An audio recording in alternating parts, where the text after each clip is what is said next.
Good morning, good afternoon and good evening folks and friends. I have with me the evaluation kit of iWave Telematics Control Unit. Let's see what's inside.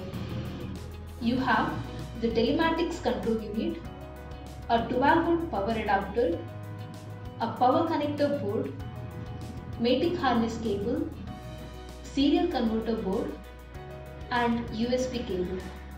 The Telematics Control Unit is integrated with an 18-pin microfit connector which is feature-rich with 3 CAN interfaces, an Ethernet port and digital input-output pins.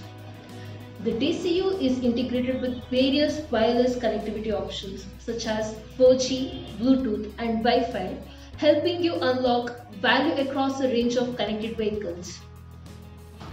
The TCU can be opened using the notch present on the top left corner of the TCU enclosure.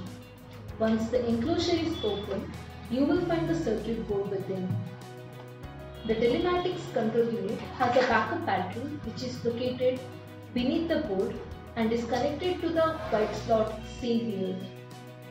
The battery must be disconnected while setting up the device by simply pulling out the cable from the slot.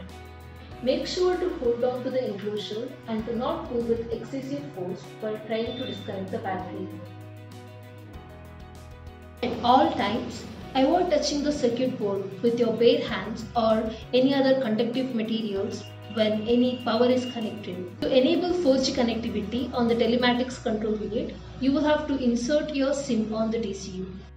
Unlock the SIM connector and insert a micro SIM card in the SIM connector which is present on top side of the board. Lock the SIM connector back once the insertion is complete. To close the unit, place the other half of the enclosure back on top and press it until an audible click is heard.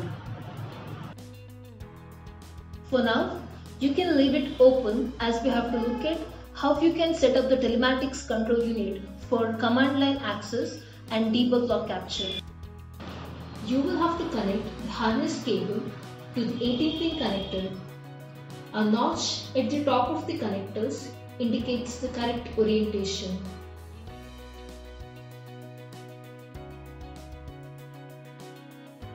The other end of the cable should be connected to the power connector board. Connect one end of the 4-wire cable to the serial board and the other end to the unit. Now connect the serial board to the PC with the USB cable provided.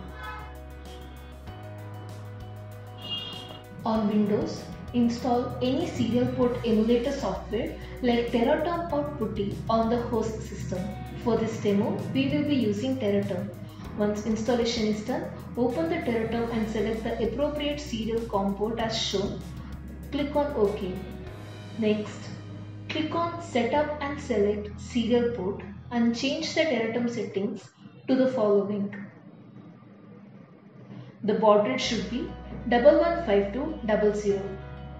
Make sure the Teraterm has the settings as shown and click OK.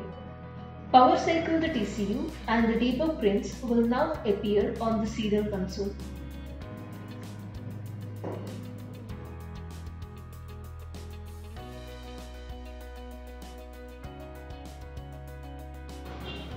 Power cycle the TCU. Now the battery can be reconnected by inserting the connector back in the slot. Please note that the connector will only fit in one orientation, so do not use excessive force. On Linux, the Minicom serial port emulator can be used. Enter the command as shown to open the Minicom and change the settings to the following if required. Note that calling program and callout program configurations are supposed to be left blank.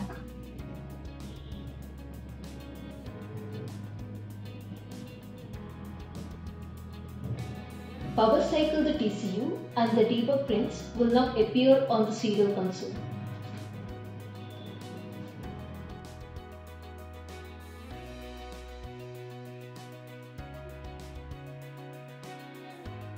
That brings us to the end of the initial setup of Telematics Control Unit.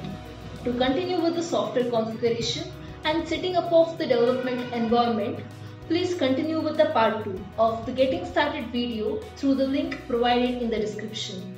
In case of any difficulties, please get in touch with your sales representative at iWave or shoot us a mail at support.obd@iwavesystems.com. Thank you.